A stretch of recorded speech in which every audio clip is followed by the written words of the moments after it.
Section 13 కి సంబంధించి గ్రామ ఖాతాలు మరియు సర్వే రికార్డులలో నమోదు అని అంటున్నాం. Entry in village accounts and survey records అని అంటున్నాం. సో ఇదే జీపీఓలకి సంబంధించి ప్రధానమైనటువంటి పనిగా ఉండబోతున్నటువంటిది సెక్షన్ 13.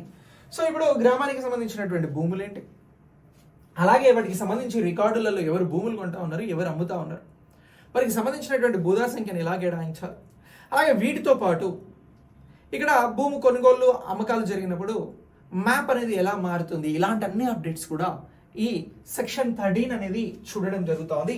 ఇలా దీన్ని గుర్తుంచుకోవాలి. సెక్షన్ 14 కి సంబంధించి భూమి న్యాయ ట్రిబ్యునల్స్ అని అంటున్నాం, ల్యాండ్ ట్రిబ్యునల్స్ అని అంటున్నాం.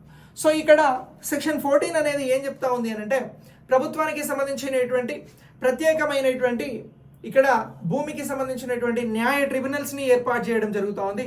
ఇలా ట్రిబ్యునల్స్ ద్వారా భూములకి సంబంధించినటువంటి సమస్యలను సత్వరమే పరిష్కరించేలాగా ఎక్కువ ఆలస్యం చేయకుండా అలాగే ట్రిబ్యునల్ ఇచ్చేటువంటి తీర్పులకి సంబంధించినటువంటి అంశాలను ఈ సెక్షన్లో పొందుపరచడం జరుగుతూ ఉంది.